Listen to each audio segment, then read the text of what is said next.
ഹാ, വായിലെ നാവൊക്കെ കുറച്ച് അനങ്ങി തുടങ്ങി. അപ്പോൾ വീഡിയോ ഇടാൻ തുടങ്ങിയിട്ടുണ്ട്. ഇത് പണം കൊടുത്ത് വാങ്ങിച്ചതല്ല കേട്ടോ. അവിടെ എവിടെയൊക്കെ കിട്ടിയ വിത്തുകളെടുത്ത് ദേ ഇങ്ങനെ കൊണ്ടുവന്ന് പെറുക്കിയിട്ടു. ഇട്ടപ്പോൾ കിട്ടിയതാണ് പർപ്പിൾ സ്റ്റെം പപ്പായ. ഇതിൻ്റെ വീഡിയോ ഞാൻ കുറേ കാലം മുമ്പ് ചെയ്തിട്ടുണ്ടായിരുന്നു. അതിൽ നിന്ന് കിട്ടിയതാണ്. ഇത് കണ്ടോ, ഈ പപ്പായയ്ക്ക് കാമ്പ് കണ്ടോ? ഭയങ്കര കൊഴുപ്പ് പോലെയാണ് ഇതിരിക്കുന്നത്, നല്ല മധുരവും. ഇതൊന്ന് കഴിച്ചാൽ മതി, വേറെ ഫ്രൂട്ട്സ് ഒന്നും വേണ്ട. കനവില്ലാത്ത തോട്ടി എടുത്തുകൊണ്ട് ഇങ്ങനെ പറിച്ചാൽ വലിയ കുഴപ്പമില്ല. ഇത് മുളയാണ്, ഇത് വെയിറ്റ് കുറവാണ് ഇതിന്. അപ്പോൾ എൻ്റെ കൈക്ക് വലിയ പ്രശ്നം വരില്ല. അപ്പോൾ നമുക്ക് പറിക്കാം അല്ലേ?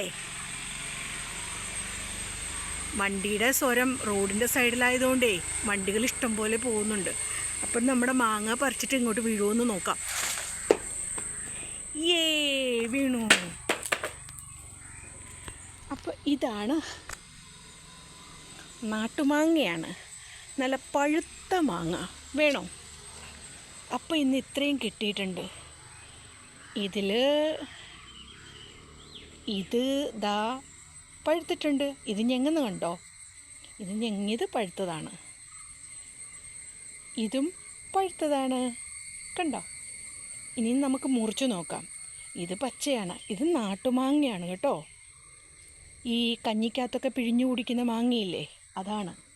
ഇപ്പം അതിൻ്റെ സീസണാണ്, എവിടെ നോക്കിയാലും കാണാൻ പറ്റും. അപ്പം ഞാനിത് കൊണ്ടുപോയി മുറിച്ചിട്ട് കാണിച്ചു തരാം. അപ്പം എന്താ, ചില മാങ്ങയുടെയൊക്കെ തൊലി നമുക്ക് കടിച്ച് തിന്നാം. ഇതിന് നല്ല ടേസ്റ്റാണ്. ചിലത് ഭയങ്കരമായിട്ട് ചൊവയ്ക്കും, നമുക്ക് തൊണ്ടയ്ക്ക് കുത്തലുണ്ടാവും, ചൊറിച്ചിലൊക്കെ ഉണ്ടാവും.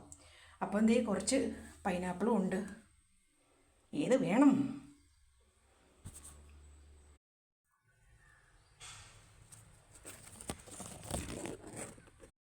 ഇന്ന് രാവിലെ വട്ടം കറങ്ങി ഇതാ വീണ്ടും ഇവിടെ എത്തി. ഇന്ന് മുൾപ്പടർപ്പിലൂടെയാണ് യാത്ര. അവിടെ ഇവിടെയൊക്കെ നിൽപ്പുണ്ടേ. അപ്പോൾ നമുക്കിത് പറിച്ചെടുക്കാം അല്ലേ? കണ്ടോ? വേണോ? ചുമ്മാ നട്ടു നോക്കൂ.